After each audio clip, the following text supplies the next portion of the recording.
4 तास continue non stop गाडी चालवत आलोय आणि शेवटी पोचलो.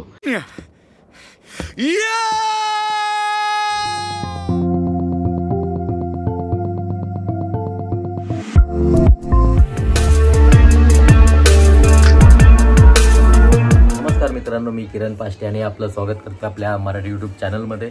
तर आज चाललोय आपण पोलादपूरला. तिकडे 2-3 प्लेसेस आहेत, म्हणजे खेड आणि दापोलीमध्ये देवाचा डोंगर असे 2-3 आहेत. तर ते आपण एक्सप्लोअर करायला चाललेलो आहे. तर आता पुढचा प्रवास गाडीवर असेल. तर हा व्हिडिओ फक्त पोलादपूरपर्यंत पोचेपर्यंतच असणार आहे. त्यानंतर सुवंदन आपल्याला तिथे भेटणार आहे. सुवंदनचं घर आहे तिथे. आणि त्यानंतर तिथे एक प्लेस आहे खेडमध्ये, खेड का दापोलीमध्ये देवाचा डोंगर म्हणून. सुवंदनने तो कुठून तरी शोधून काढलाय, कुणीतरी सांगितलंय असं कळलंय त्याला. तर तिथे जायचा आमचा प्लॅन आहे. बघूया कसा आहे तो देवाचा डोंगर. आणि ड्रोन शॉट पण बघायला मिळेल तुम्हाला, कारण मी नेहमी ती बॅग घेऊन जातो ड्रोनची आणि शूटच करत नाही, कारण ते सगळं झंझट असते, पूर्ण सेटअप काढावं आतून वगैरे त्यासाठी. तर आज प्रॉपर शूट करूया आणि रात्री आज नाईट कॅम्पिंगचा आमचा प्लॅन आहे. जर सुवंदन आलं तर ठीक, नाही तर मी एकटाच नाईट कॅम्पिंग करणार आहे. आणि मागच्या 2 महिन्यापूर्वी टेंटचं सगळं सामान विकत घेतलं, पूर्ण सेटअप विकत घेतलं आहे, भांडी वगैरे सगळंच. तर बोललो आज त्याचं उद्घाटन करूयाच. त्यामुळे दापोलीला जाऊन बघूया आपण कुठे प्लेस करू शकतो. एक जागा बघून आपल्याला सेटअप करावा लागणार आहे. तर व्हिडिओ शॉर्टपर्यंत बघा. आज ही फक्त ट्रॅव्हलची असणार आहे व्हिडिओ. त्यानंतर उद्या तो देवाचा डोंगर आपण टाकू आणि परवा कॅम्पिंगची व्हिडिओ येईल. म्हणजे डिपेंड व्हिडिओ किती मोठी झाले त्यावरती डिपेंड. मला ती कट करून प्रत्येक व्हिडिओ 15 ते 20 मिनटात मला बसवायचे. हे असे जे ओपन ट्रक जातात ना, त्यांच्या मागून कधी जाऊ नका, कारण ते वाळू वगैरे भरून नेत असतात. म्हणजे एखाद्या बिल्डिंगचं सगळं मटेरियल तुटलेलं सगळं असतं. आणि काय याच्यावर ते जाळी मारत नाहीत, ती हिरव्या कलरची जी असते ती मारत नाहीत आणि अशीच नेतात. आणि मागून जर तुम्ही हेल्मेटची काच बंद नसेल तर पूर्ण ती वाळू डोळ्यात जाते, नाही तर अपघात होऊ शकतो. मला झाले 2-3 वेळा, पण आम्ही स्पीड एवढा ठेवत नाही, नॉर्मल स्पीड असतो आपला.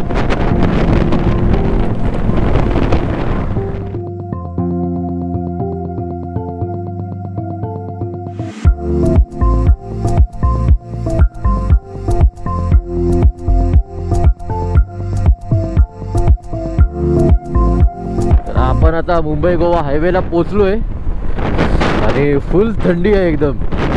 माझे हात असे हे झालेत, गारटलेत. आणि एवढ्या थंडीतून जात असताना ना मध्ये मध्ये हाताला असा हे करा, काय बोलतात, बंद चालू वगैरे करा. कारण कंटिन्यू जर असंच चालवलात ना, तुम्हाला जर गाडी समोर येते अचानक तर ब्रेक दाबायला जमणार नाही. आणि हात एकदम असा फ्रीज झालेले असतात. त्यामुळे मध्ये चेक करा हात फ्रीज झालेत की नाही झालेत. जर गाडी आली समोरून ब्रेक दाबता येणार नाही. सूर्य उगवायला चालू झालाय, थोडीफार थंडी कमी झाली तर बरं होईल. हात एकदम जाम झालेत.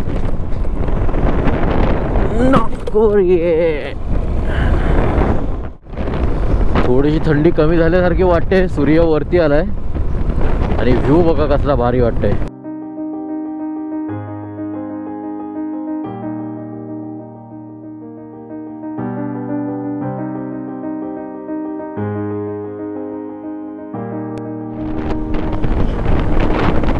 पेन क्रॉस केलाय आपण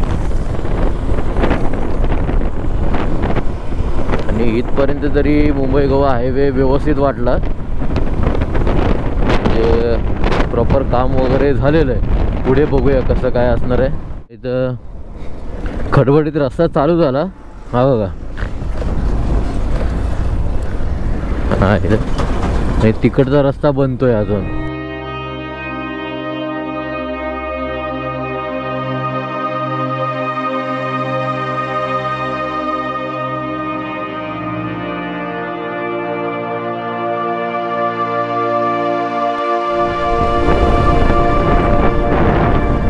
अरे बापरे.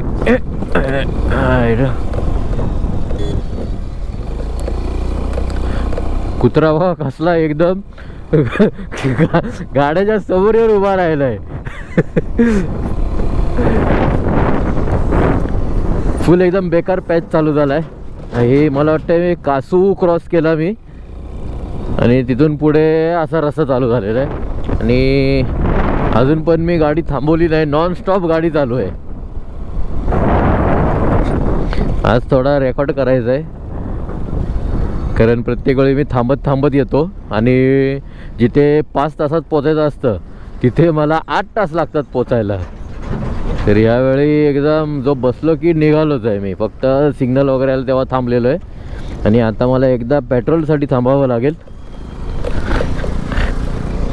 पेट्रोल संपले म्हणजे 3 कांड्या होत्या त्यावर निघालेलो आपण.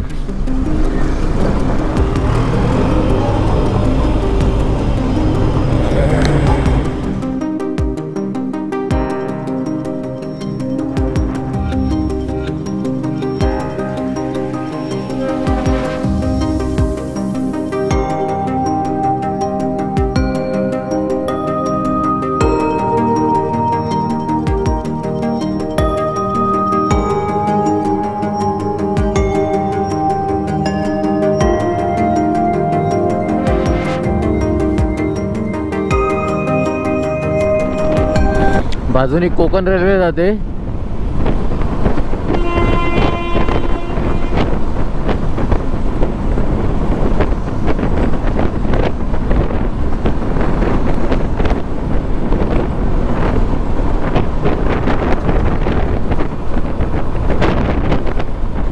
एवढ्या सकाळी चेकिंग करत चाललेत.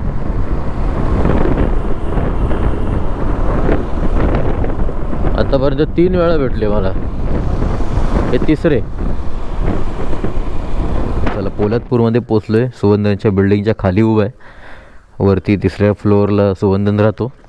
आता डायरेक्ट त्याला खालीच बोलवतो कारण वरती हे सगळं सामान घेऊन जावं लागेल. त्याचाच फोन आला. हॅलो, खाली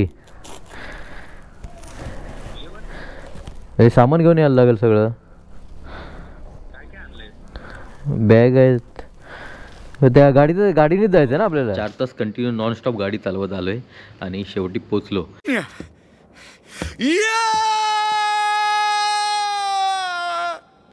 आणि ही सवय मला सुवंदनमुळेच लागली. तो रायडर आहे प्रॉपर. त्यामुळे तो जेव्हा येतो ना गाडी थांबवतच नाही. कंटिन्यू चालू असते गाडी. म्हणजे 4 तास 5 तास ही कंटिन्यू चालू असते. त्यामुळे नाश्ता करायला कुठे थांबलो तर. पण आता मी डायरेक्ट इथेच पोचलो आहे. कुठेच थांबलो नाही. फक्त पेट्रोल भरायसाठी तेवढा रेस घेतला आणि कंटिन्यू आलं. तर आता एका हॉटेलमध्ये आलो. सुवंदन पण आलेलं आहे आणि नाश्ता जेवायचा टाईमच झाला. 12 वाजले. तर भजी मागवले आणि काहीतरी भाजी मागवले. वांगं भरीत काहीतरी मागवलं आयटम. तर आता ते जेवू आणि डायरेक्ट इथे ती कुठला स्पॉट आहे? देवाचा डोंगर. देवाचा डोंगर म्हणजे तिकडे 2 तालुके 2 जिल्हे ॲक्च्युली. रायगड आणि रत्नागिरी आणि 3 तालुके आणि 3 तालुके त्याच्यामध्ये आहे तो. म्हणजे मंडणगड, खेड आणि महाड. चला बघूया आपण काय नक्की देवाचा डोंगर. आणि तिथल्या ड्रोन शूट पण दाखवतो तुम्हाला.